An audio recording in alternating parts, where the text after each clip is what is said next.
Então vamos continuar a nossa série sobre uns aos outros, e hoje nada mais, nada menos, depois dessa declaração de amor, é orai uns pelos outros. Então abra sua Bíblia em Tiago, no capítulo 5, a partir do versículo 16.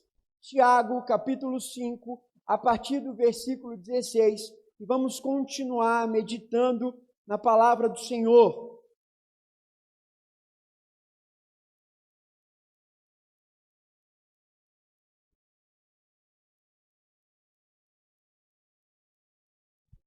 Você que está nos visitando, seja muito bem-vindo.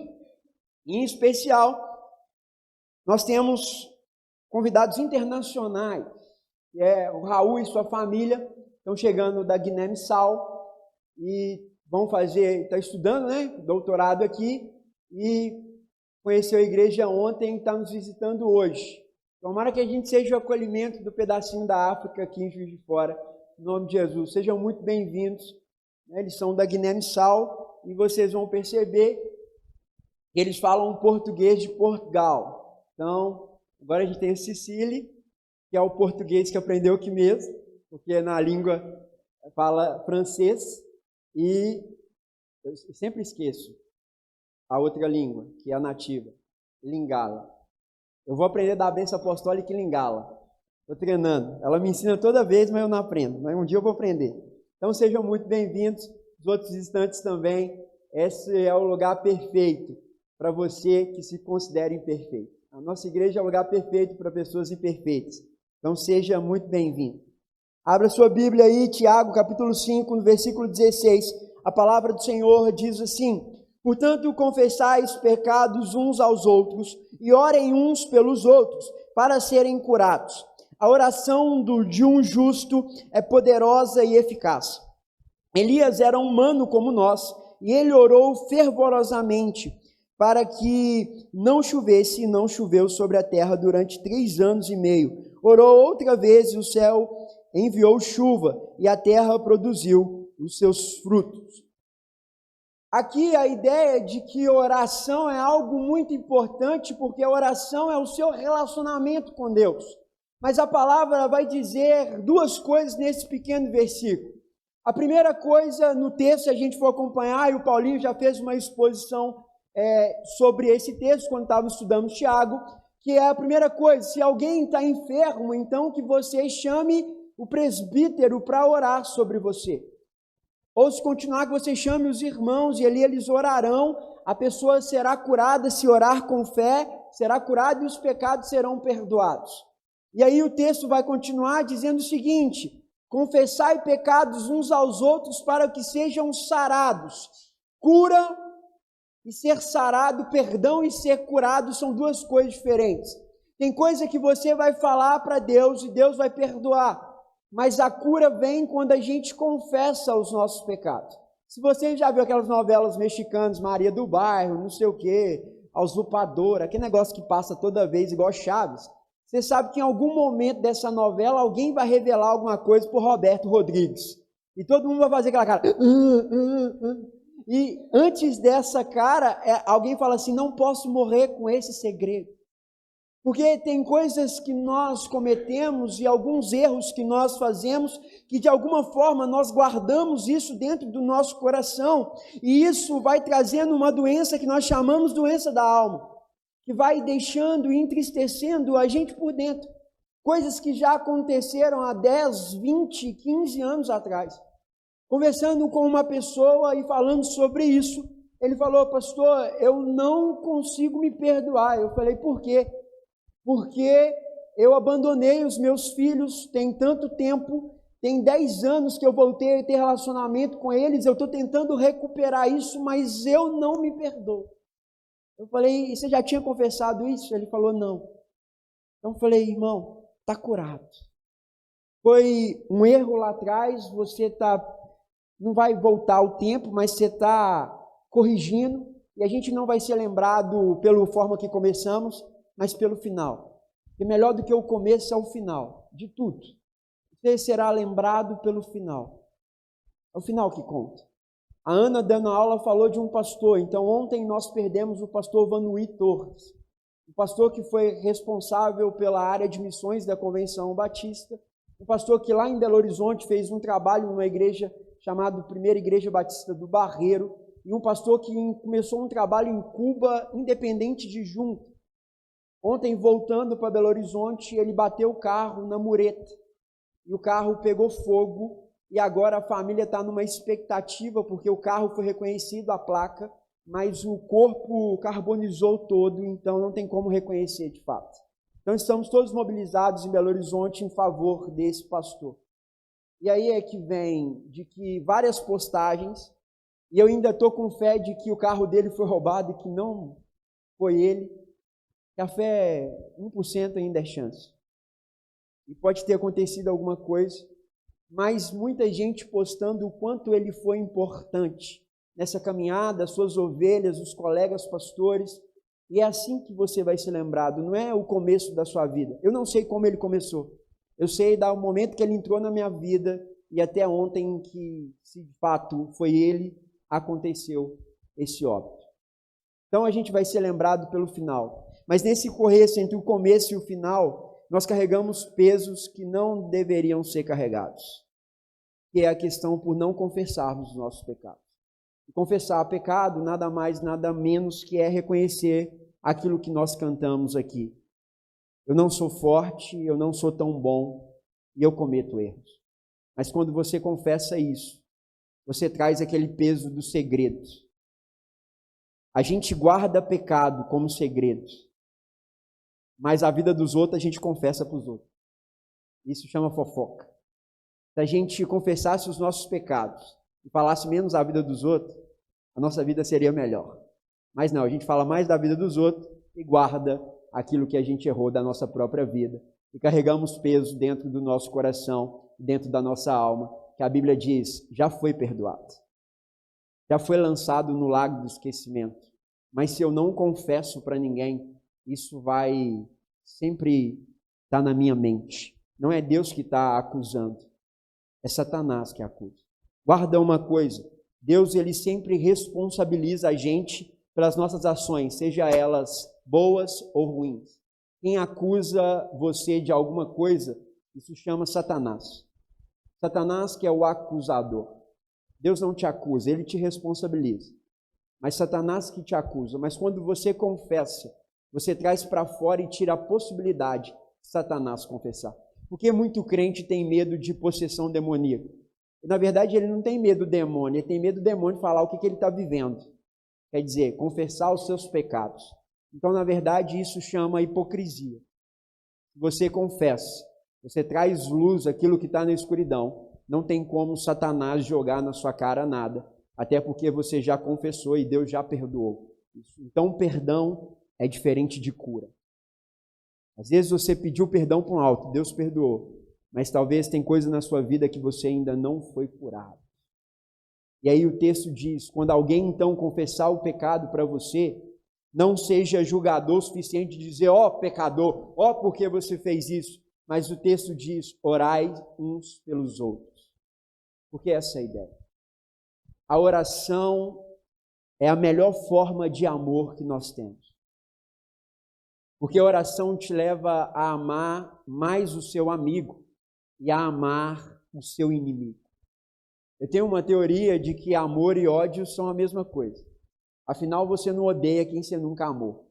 Você só odeia quem você ama. Um dia você amou, porque não tem como eu olhar para uma pessoa que está passando na rua e falar, odiei. E aí tem uma expressão que diz, o santo não bateu. Ah, meu santo não bateu, meu anjo. Não, por favor, toma vergonha dessa cara. Se converta. Na verdade talvez a pessoa está com cara fechada, não passou, às vezes alguma coisa acordou de pé virado, alguma coisa assim. Mas a ideia é de que ódio, você não odeia quem um dia você nunca teve um sentimento. Então, geralmente, quem tem ódio é porque amou aquela pessoa de forma intensa e em algum momento aquela pessoa gerou uma reação e a reação dela foi odiar e agora eu te odeio. Simples assim. Com os meus irmãos quando a gente não fazia a coisa que eles queriam, eu era o pior irmão do mundo. Eles falavam, eu te odeio. Quando eu falava assim, vem cá, vamos tomar sorvete. Você é o melhor irmão que nós temos. Eu falei, cala a boca, eu sou o único que está perto de você, menino. Você é feio. Então, essa é a ideia de que o ódio e o amor, para mim, eles andam muito juntos, e na verdade é ação e reação. E se um dia você odiou, você pode amar de novo. Porque amor nada mais, nada menos, não é sentimento, nós já falamos isso umas 15 vezes aqui, mas é ação. E orar é uma ação. Aí tem uns que separam a palavra e dizer oração, oração. Adolecer, de ser. É doideira isso. Mas oração é uma ação. Então, quando você ora por alguém, você está amando aquela pessoa. Porque a oração é intercessão, principalmente quando se trata do outro. E quando se trata do outro, eu estou colocando não a minha vontade em primeiro lugar, mas eu estou me tornando terceiro dessa relação, porque eu estou me relacionando com Deus, colocando o outro sendo intercessor. Para facilitar isso na nossa cabeça, vem cá, Júnior, já que hoje você é o cobaia. Vem cá, Caçonga, também, por favor. Rio do Júnior, quem riu sobra. Então, o que é aquele que é o intercessor? Aquele que se coloca entre. Pode vir cá, eu gosto de passar vergonha na câmera. Quero ver agora comentar o bonitinho da igreja. Vamos lá. Então, o que é o intercessor? Primeiro vamos começar com Deus. O que Deus fez e o que é o sacrifício de Jesus? Então, levanta a mão aí, Cássio. Assim não dá, né? Vai, isso, assim, isso. Então está aqui a ira de Deus. O pecado provoca a ira de Deus. Amém? Então pronto. Deus, ele é justo, essa ira deveria cair sobre alguém, correto? Então ela deveria cair sobre o homem, que no caso sou eu. Na verdade, Caçonga é o homem. Está aqui. Então, humanidade, a ira de Deus deveria cair sobre aqui. E aqui Jesus vem, intercede, ou entra no meio e leva sobre ele toda a ira de Deus. Então, a ira de Deus que ia cair sobre mim, ela cai sobre Jesus. Então, todo o poder da ira de Deus que ia pegar no ser humano, ela pega em Jesus. Então, Jesus leva toda a dor do pecado do homem para que eu pudesse ter relacionamento. E toda vez, então, que essa ira cai sobre Jesus, eu conheço a graça. Amém? Só que isso tem um preço. Munheca aí. Agora você imagina que isso foram 3 tapas bem dados na mão. Imagine o pecado da humanidade sobre Jesus Cristo. Imagine o sangue de Jesus Cristo derramado naquela cruz por mim e por você.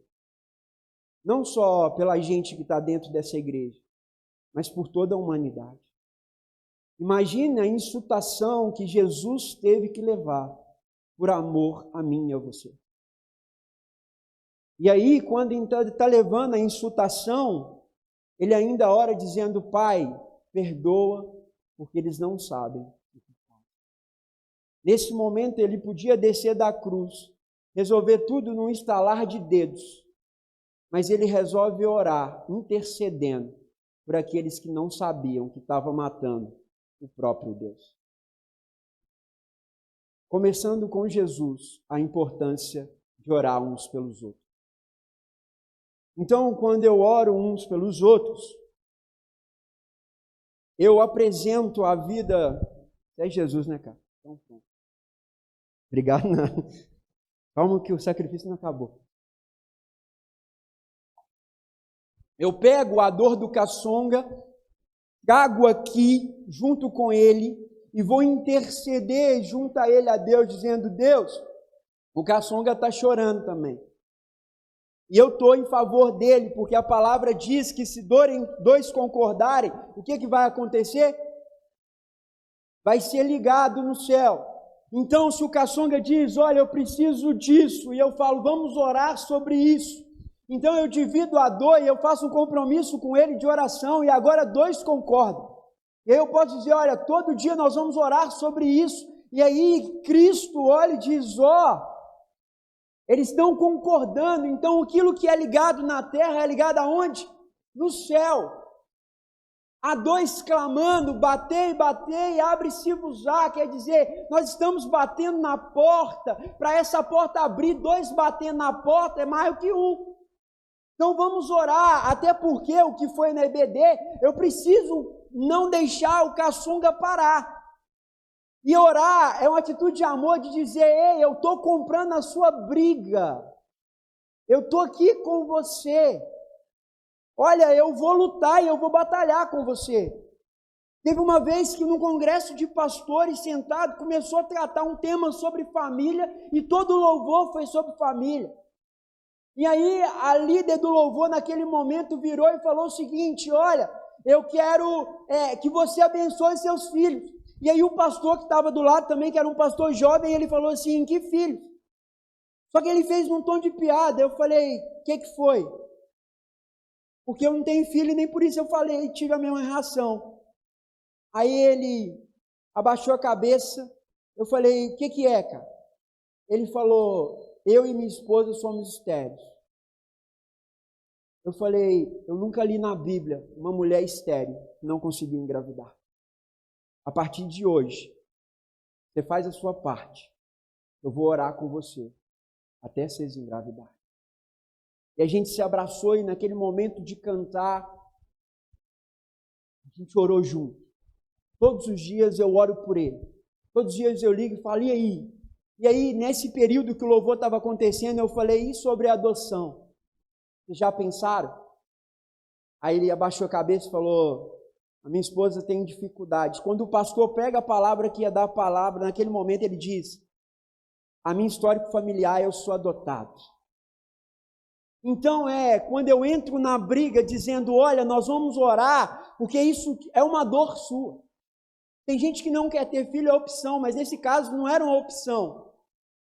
Eles sentem isso. Então vamos orar, porque a palavra diz que isso pode acontecer, eu tenho fé, então eu vou juntar a minha fé com a sua, e a gente vai clamar a Jesus Cristo, que pode fazer grandes milagres, para que a sua descendência continue, para que a geração, para que você chegue no hospital e um dia pegue essa criança no colo e chama de seu.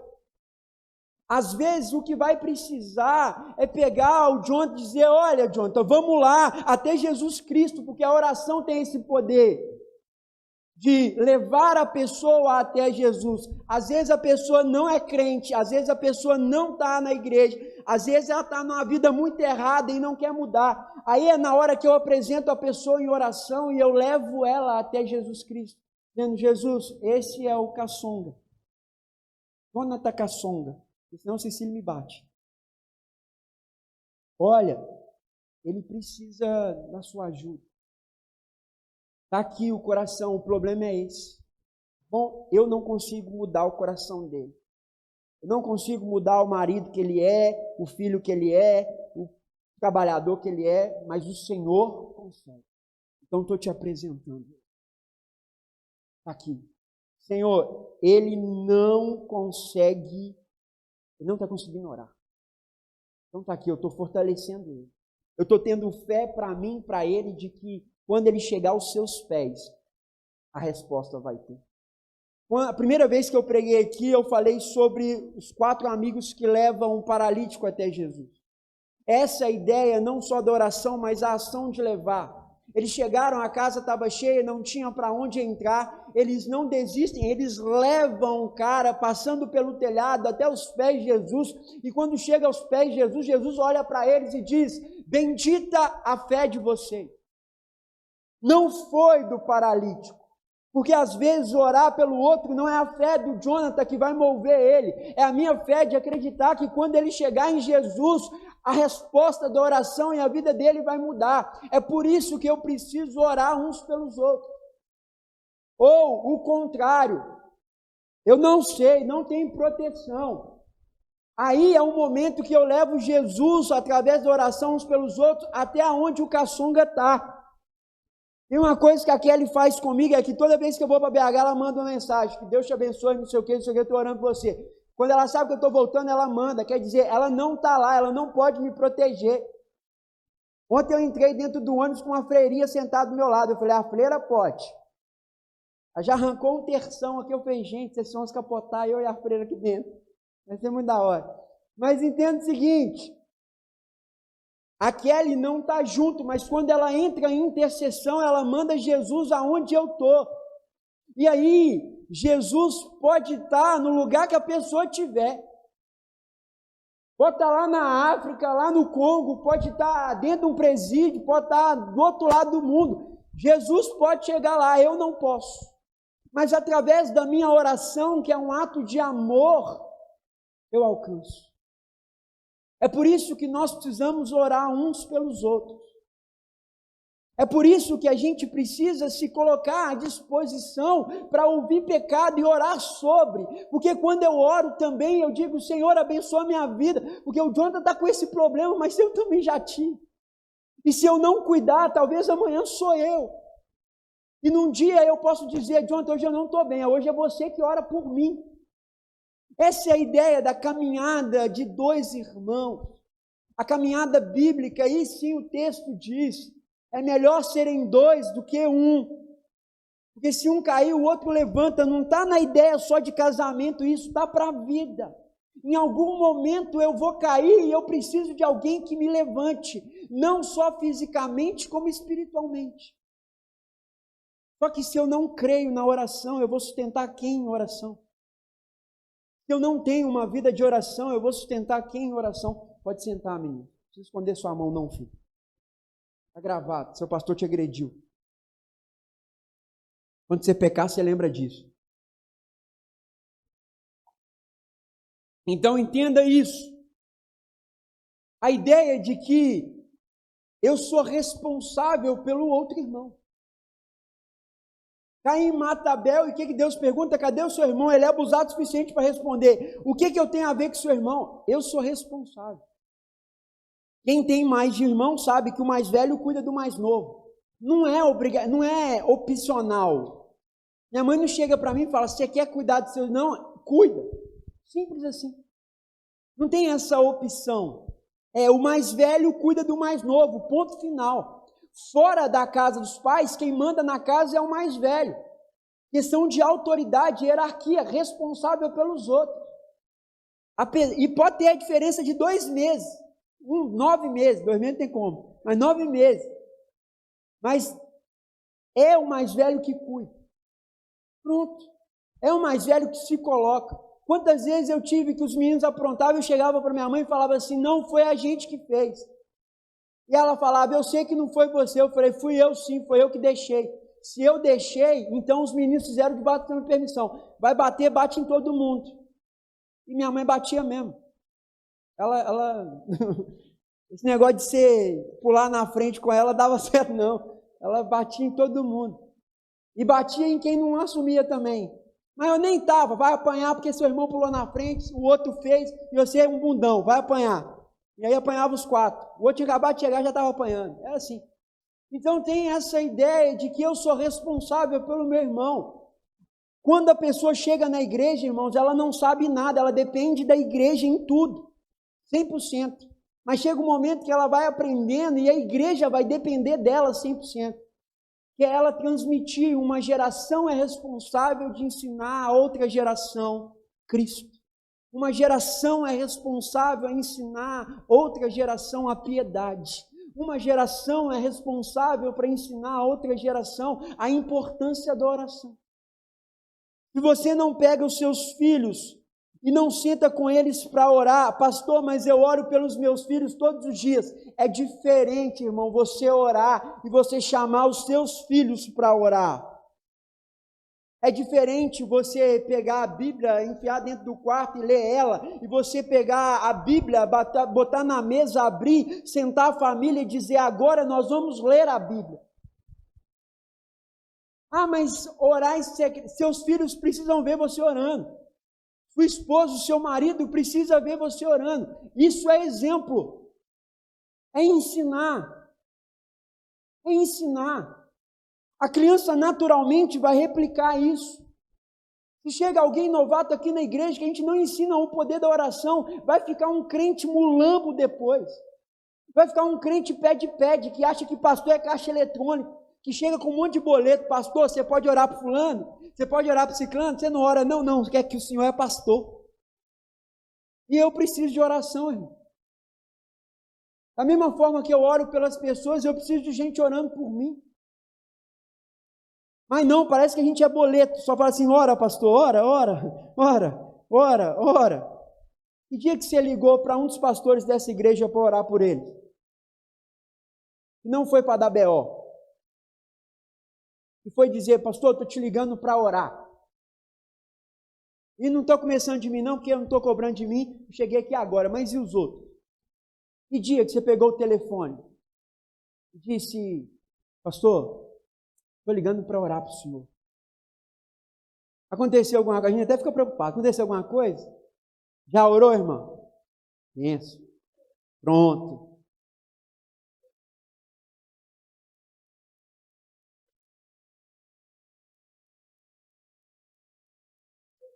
Amém. Agora eu me aguento.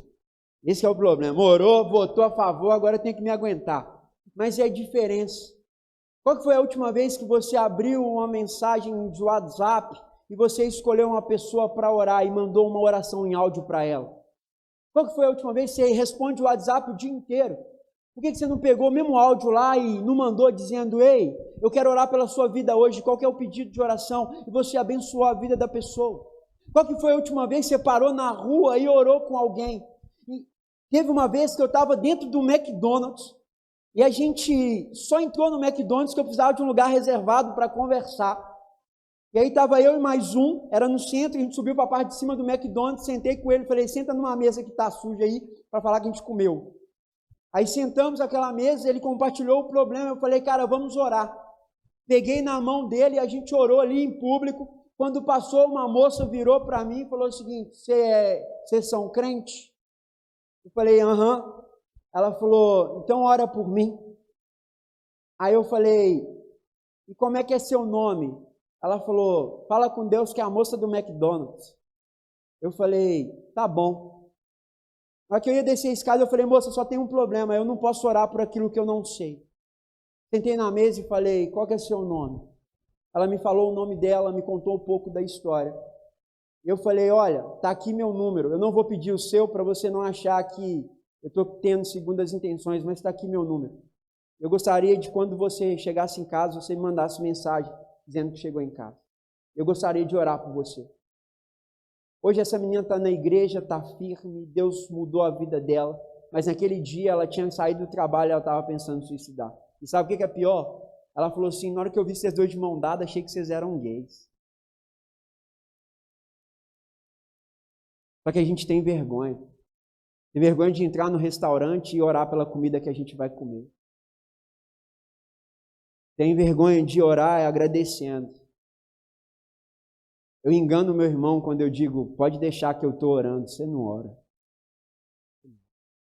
Manda lá, quero pedir, você não está orando. A gente deveria parar assim que a pessoa conta para a gente e mandar oração para ela. Para que a gente não caia no esquecimento. Às vezes quando alguém te pede oração, é exatamente porque ela não tem força de ir em Jesus sozinho. E tem momentos que eu como pastor não tenho força. Tem momentos que eu chego para Jesus e sento e falo assim, olha, eu estou aqui. E essa semana lá em Belo Horizonte foi uma semana pesada. Está tendo um surto de chikungunya em Neves. Já é a 5ª pessoa da igreja que pegou chikungunya. Arrebenta a pessoa toda. Esse negócio não tem um medicamento que dá para tomar. Então cada um é um efeito diferente.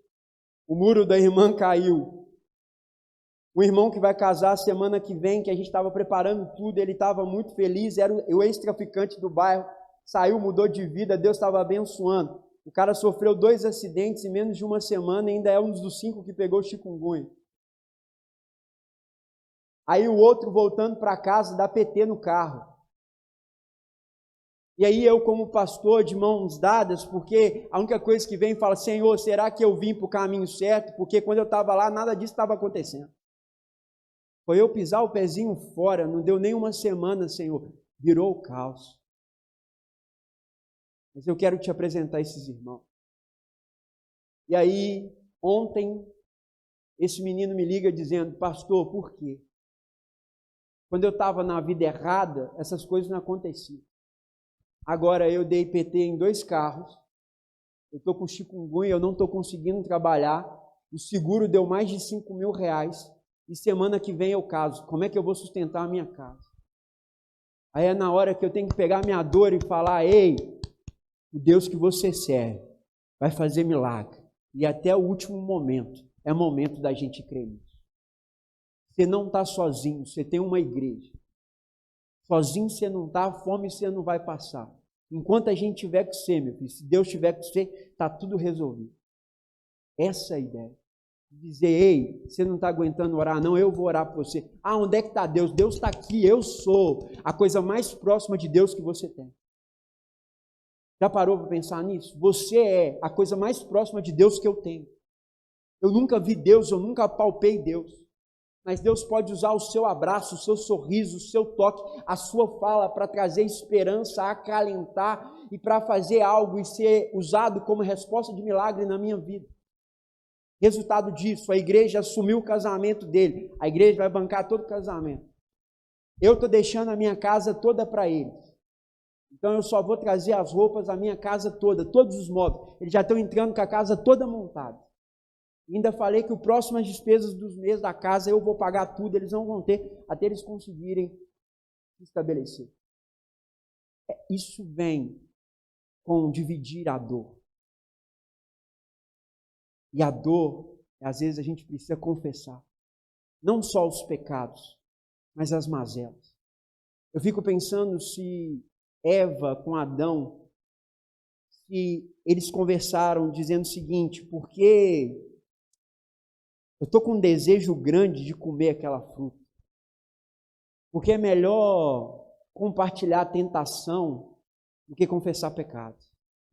Talvez se eles conversassem sobre si ali, o desejo dos dois de ver o que era a fruta, a cobra não tinha enganado eles. E aqui eu falo eles porque, para mim, há uma omissão de Adão. Apesar do texto de ser que tomou e levou, para mim, Adão estava ali perto, porque em hebraico diz que Adão se omite. Então ele vê Eva pegando do fruto e comendo, e ele não dá um tapa na mão dela, não mata a cobra, não assa, não faz nada. E ele come. Então esse negócio de que a culpa entrou pela mulher, não. Os dois pecaram. Os dois comeram o fruto. Teve um consentimento ambos. Toda vez, meu irmão, você homem, que é omisso, acontece essas coisas dentro da sua casa. Toda vez que você é frouxo em seu papel de cabeça do homem da casa, de proteger a sua esposa, os seus filhos e a sua casa, coisas ruins acontecem. E não adianta botar na conta da mulher. Seja homem o suficiente para honrar as suas causas. Não seja como Adão dizendo, foi a mulher que tu me deste. Não, a ordem foi para você, pai. Você foi o primeiro a receber, não comer o fruto. Você deveria ser responsável pela sua esposa. Ela é a sua ajudadora. Responsabilidade mútua.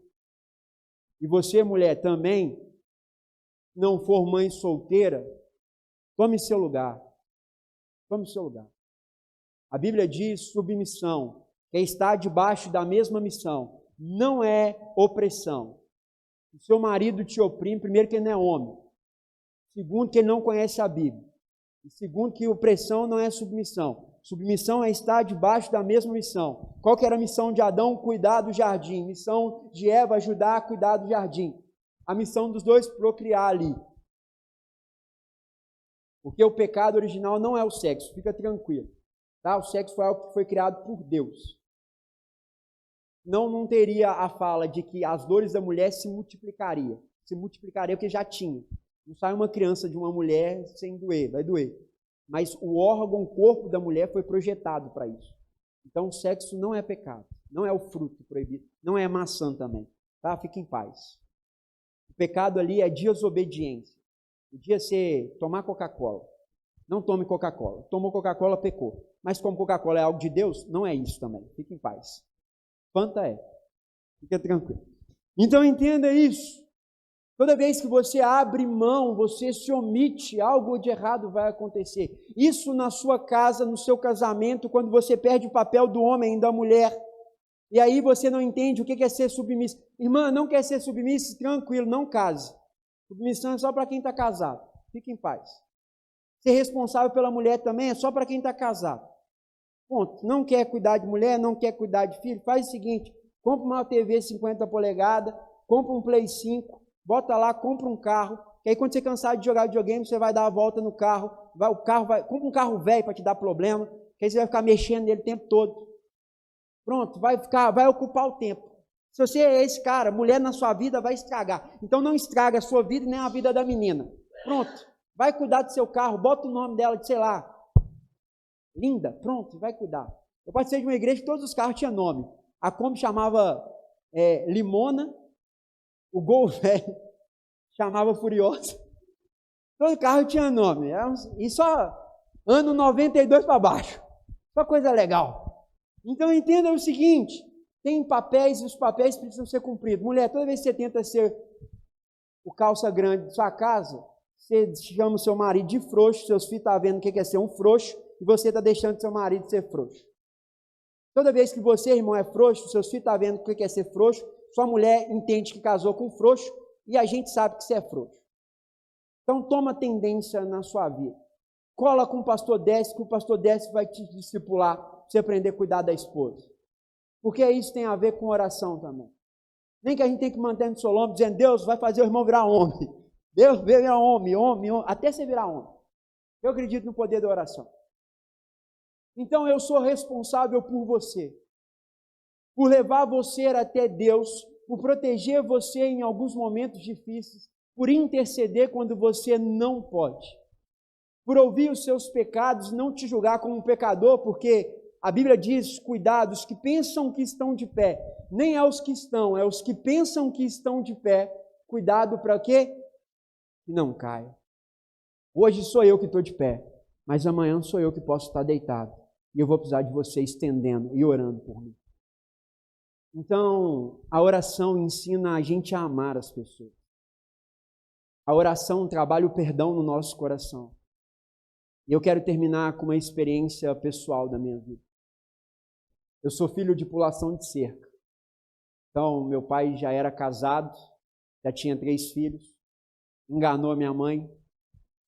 Eu não nasci nessa época, então não sei se foi enganado, se ela sabia. Isso aí é treta deles, não tem a ver comigo. Mas cresci sem conhecer meu pai. Mas eu lembro da minha mãe chegando toda noite na minha cama e dizendo, vamos orar. E ela me ensinou uma oração. E nessa oração ela me ensinava a dizer, Deus abençoe o meu pai, abençoe os meus irmãos e a família dele. Protege ele. E quando acabava, ela virava para mim e falava, Hudson, seu pai é mulherengo, seu pai tem outra família, seu pai é alcoólatra. Independente dessas 3 coisas, ele é seu pai e você precisa amar ele. Se um dia você chegar a conhecer o seu pai, você vai chamar de pai, você vai pedir bênção, você vai amar esse homem. Eu falei, sim, senhora. Todo dia. Com 8 anos de idade, minha mãe chega e fala, seu pai está lá na esquina, você quer conhecer? Eu desci e fui conhecer o meu pai. Ao chegar a ver meu pai, eu sei como é que eu vou ficar com 70 anos de idade. Eu não tenho o nome dele na identidade, mas quando eu conheci os meus irmãos na parte de pai, eles falaram, pô, o Uber é a personalidade dele, você é a cara. Até as pintas no rosto, o dedo meio formal, o jeito de andar é o do meu pai. Eu espero que ele me bote na herança, porque a gente não fez DNA e eu não pretendo fazer. Essa não é o intuito. E aí eu conheci meu pai, pedi bênção, abracei e ali eu disse, agora eu tenho um pai. Um dia meu pai me deu o uniforme do Cruzeiro, uma bola e disse, domingo eu vou levar você para jogar a bola com seus irmãos. Eu falei, caraca, agora eu tenho os irmãos mais velhos. Eu era o irmão mais velho, porque o Uber não foi criado com a gente, veio bem depois. Agora eu tenho irmãos que vão me proteger se eu brigar na escola.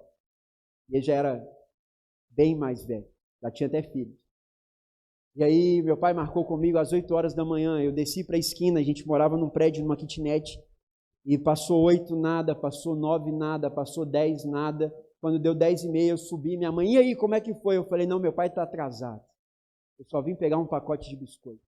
Peguei o pacote de biscoito, desci, e eu esperei meu pai até 2 horas da tarde. Quando deu 2 horas da tarde eu subi, a minha mãe não falou nada, Eu entrei e fiquei a tarde inteira em silêncio. No final da noite, a minha mãe falou, vamos orar pelo seu pai. Eu falei, não. Ela falou para mim, vai. Eu falei, hoje não. Eu falei, vai. E aquele dia a gente orou. No meu coração, eu queria falar umas coisas para Deus. Manda um raio no carro dele, parte no meio, explode aquele carro, faz um monte de coisa. Porque eu não precisava dele e tal, e papapá. E aí foi. Mas a minha mãe trabalhou no meu coração, dizendo, ele é seu pai. Independente do que ele seja, eu nunca menti para você quem ele era. Então ele é seu pai. E também nunca me colocou contra o meu pai. E aí, 10 anos depois, meu pai me abandonou de novo, porque eu sou um cara abandonado 2 vezes pelo pai. Foi por aí vai. Abandono a minha vida é uma coisa comum. E aí, com 16 anos, meu pai some do nada de novo. Sem falar, a gente perde o contato. E aí, aos 26 anos de idade, eu encontro o meu pai, por acaso, na casa da minha irmã, quando eu fui comemorar o aniversário dela. E ali teve um momento que parece que Deus preparou para trazer tudo aquilo da oração à tona e dizer, olha, agora é o momento de tudo. E aí sentou os meus irmãos, sentou a ex-esposa do meu pai, e aí foi muito legal da parte dela, porque ela, quando a gente chegou, a minha mãe já tinha falecido, ela falou, olha, a minha treta é com sua mãe e com seu pai. Vocês não têm nada a ver com isso. Então, a gente perdeu muito tempo longe. A casa é de vocês, eu vou acolher vocês da melhor forma. Eu dei um beijo nela e falei, então eu posso chamar de mãe? Ela falou, pode. Então, benção, mãe. Dei um beijão e aquela mulher acolheu a gente. Se eu for lá, vai ter macarrão, porque ela sabe que eu gosto de macarrão, e ela fala, estou fazendo macarrão. E aí sentou à mesa a ex-esposa, o meu pai, os 5 filhos dele. E aí o meu pai começou a falar, e a primeira palavra que meu pai dirigiu a mim, depois de 10 anos, foi, então você é pastor, né, Hudson? Eu falei, aham. Então você rouba o dízimo das pessoas. Eu falei, devia ter matado o senhor há muito tempo. Aí eu falei, não, mas se o senhor quiser ir lá na igreja para me roubar o seu, tem 10 anos aí de déficit, né? Tu nunca deu pensão e tal. Aí ele riu, brincou e falou, você não é bobo não. Eu falei, lógico que não. E aí a gente conversando, de uma hora ele perguntou se Maria tinha mais filhos. Aí foi a oportunidade da gente pegar a Bíblia e começar a mostrar na Bíblia que sim, ela teve mais filhos, o que representava ter mais filhos naquela época. E se ela não tivesse mais filhos, ela não seria essa mulher agraciada que a Bíblia disse que ela era. E até a questão do casamento dela com José. E aí ele começou a dizer, Deus é muito bom para mim. E aí ele começou a dizer o quanto ele era bom. E eu ouvindo meu pai dizendo o quanto ele era bom, e o quanto Deus era bom para ele, eu olhava para o lado e falava, eu sou a prova de que o senhor não é bom. E aí ele começou a confessar todos os pecados que ele cometeu, todas as amantes, e aí eu descobri que o cara levava as amantes dele na casa da ex-esposa para jantar com ela, enquanto eles estavam casados. E ele falava assim, você lembra de fulana? Ela falou, lembro. É minha amante. Ele tinha a casa e tinha um matadouro, que era um quartinho, que ele ficava perto do trabalho, e que ali ele alugava só para isso. E ele foi confessando as brigas, os negócios, tudo que ele entrou, e aí eu descobri o seguinte, a esposa dele, a ex-esposa hoje no caso, e os meus 3 irmãos, e a minha mãe, foi as únicas 2 mulheres que ele engravidou e não conseguiu fazer aborto. E aí, quando ele confessou tudo, e eu ouvindo aquilo, o meu irmão mais velho do lado, eu falei, pai, Deus é tão bom para o senhor, que o senhor não fez nada para juntar a sua família, mas hoje a sua família está em volta de uma mesa. O senhor não moveu uma palha. A gente chegou aqui porque um foi procurando o outro e a rede social ajudou e a gente resolveu estar junto. O senhor mesmo não fez nada. Olha como é que Deus é bom para o senhor. Eu só queria te fazer uma pergunta. O senhor se arrepende de tudo que o senhor fez? E naquele momento, na minha cabeça, Deus ia curar todo mundo naquela mesa. Eu tinha dentes encavalados, que meu pai também tinha, e quando ele me conheceu, eu falei, esses dentes aí eu também tenho. Eu falei, a genética maldita, eu puxei tudo. E ele me contou o seguinte, olha, numa briga, eu perdi os meus 2 dentes, e eu descobri que não foi numa briga qualquer. Ele me contou que foi no boteco, não, ele bebeu, ele chegou em casa, bateu na esposa, o meu irmão mais velho chegou, viu ele batendo na mãe, e saiu no soco com meu pai e arrebentou os 2 dentes cavalados dele na mão e espancou meu pai. Essa é a verdadeira história. Então, pensa. A minha irmã, com 15 anos de idade, no aniversário dela, o meu pai chega para ela e diz: olha, você vai virar prostituta e um dia eu vou pagar e você vai ter que se deitar comigo. Era o momento de ter cura naquela casa. E aí eu perguntei: pai, o senhor se arrepende? Ele abaixou a cabeça. Lembra da cena?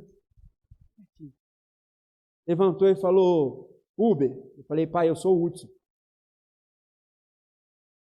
Se eu pudesse voltar atrás, eu falei: fala que não faria isso tudo. Eu teria mais mulheres e menos filhos. Nessa hora, o meu irmão estava com uma faca na mão. E aí ele passando a faca assim, ele falou: pai, com 14 anos, meu sonho era te dar uma facada na cabeça. Eu falei: agora vai realizar o sonho. Só que ele levantou e falou: mas aos 15 eu tive um encontro com Jesus. E Jesus mudou a minha vida. E hoje eu posso te falar que eu te amo. Soltou a faca na mesa, levantou e deu um abraço no meu pai. E aí meu pai começou a chorar. Enquanto ele chorava, ele dizia: eu não me arrependo. Naquele dia, era um domingo à tarde, eu voltei direto para a igreja, e quando eu cheguei na igreja, o pastor titular estava pregando sobre a importância de ensinar sabedoria aos filhos. Eu falei: eu não devia ter vindo no culto hoje. Quando acabou, ele me viu que estava baqueado, ele falou: o que foi? Eu contei a história para ele, ele falou: vamos orar. E aí ele olhou comigo, e eu fui para casa. Cheguei dentro de casa, fiquei dentro do banheiro, e eu comecei a orar dizendo: Deus, tem misericórdia. E eu quero te pedir perdão.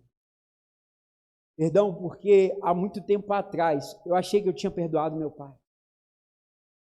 E hoje eu descobri que não. Mas hoje a palavra dele trouxe cura no meu coração. Perdão, Senhor. Perdão porque muitas vezes eu questionei o Senhor por eu que não tinha um pai. E nessa tarde eu descobri que o Senhor não estava me privando do pai, mas que o Senhor estava me protegendo do meu pai. E o Senhor foi o melhor pai que eu tive. Então, perdão por todas as vezes que eu reclamei. O Senhor não me deixou ter pai. Muito obrigado. Porque as dores que eu carrego do abandono nem se compara de ver minha mãe apanhando ou ter que sair no soco com meu pai. E hoje eu consigo amar ele pelo que ele é. Ele não se arrepende. Mas a tua palavra me ensina a honrar pai e mãe. Então, por amor ao Senhor, se for necessário, eu vou até o final com ele. E que o Senhor crie amor para isso. A minha mãe eu gostava. A minha mãe foi privilégio. A minha mãe era orgulho de cuidar dela e cuidar dos meus irmãos. O meu pai vai ser amor. E amor que o Senhor vai ter que dar. Porque se for por mim, não tem. E tem mais ou menos 5 anos que todo dia eu continuo orando pelo meu pai. De vez em quando eu encontro com ele, dou um beijo, dou bênção. E digo: velho, isso ainda vai cair na minha mão. E eu vou trocar as suas fraldas. Ele fala: Deus me livre. Eu falei: não. Eu preciso te honrar. O Senhor viveu uma vida sem que eu te honrasse. Como filho, eu preciso te honrar. Precisou, eu estou aqui. Essa é a ideia. Se a minha mãe não me ensina a orar, talvez eu seria uma pessoa amargurada hoje. Pouco do que eu achava. Eu achava que eu estava bem. Não, meu pai está tudo certo. Até o dia que eu ouvi: eu teria menos filhos. Ter menos filhos eu não te teria, Hudson. E eu disse: mas Deus não quis assim. Deus me conheceu desde o ventre da minha mãe. E o Senhor não foi pai, mas Deus levantou pessoas que foram na minha vida. Me sustentaram em oração. Às vezes que eu queria chutar o balde, me colocaram de pé. É por isso que a gente precisa confessar. Confessar traz cura. Talvez não para quem está confessando, mas naquele momento. O meu pai não teve arrependimento, mas teve confissão. E a confissão dele trouxe cura para o meu coração, o coração do meu irmão. Eu não sei dos outros, mas para nós dois que fomos abandonados, trouxe cura. A Bíblia, ela é verdade. Amém? E a gente precisa praticar essa verdade. Eu quero te convidar para esse momento a gente passar pela ceia do Senhor. Mas antes eu queria que você orasse. Escolhesse uma pessoa do seu lado, ou próximo, não precisa ser dupla, pode ser tri, mas que todo mundo orasse. Pergunta a ela o que você quer que você ore por ela, e você fala algo que você quer que ore. E que você ore por essa pessoa. E que você faça compromisso de oração com ela. Que você mande mensagem para ela durante a semana, lembrando. Porque como diz um antigo louvor, eu preciso de você, você precisa de mim, nós precisamos de Cristo até o fim. Sem parar, sem cessar, sem vacilar. Sem tremer, chorando, mas indo. Então, você é a coisa mais perto de Deus que eu tenho. Eu preciso das suas orações. Como pastor, eu preciso dessa igreja orando para mim. Não acabou esse negócio de vamos orar para trazer um homem segundo o coração de Deus. Os irmãos entenderam que era eu, então agora eu trouxe. Agora é continuar orando.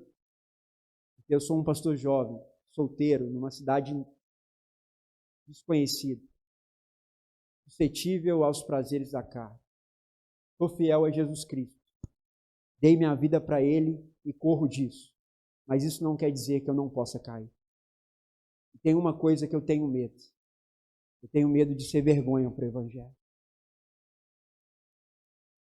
Eu não tenho medo de ser chacota, eu não tenho medo de alguém não gostar de mim, mas vergonha para o Evangelho eu tenho. Então eu preciso que os irmãos orem por mim, para que eu consiga cuidar dos irmãos, para que essa igreja consiga cuidar de mim, para que eu consiga proteger os irmãos me protegerem. E assim o reino de Deus vai crescendo. Amém?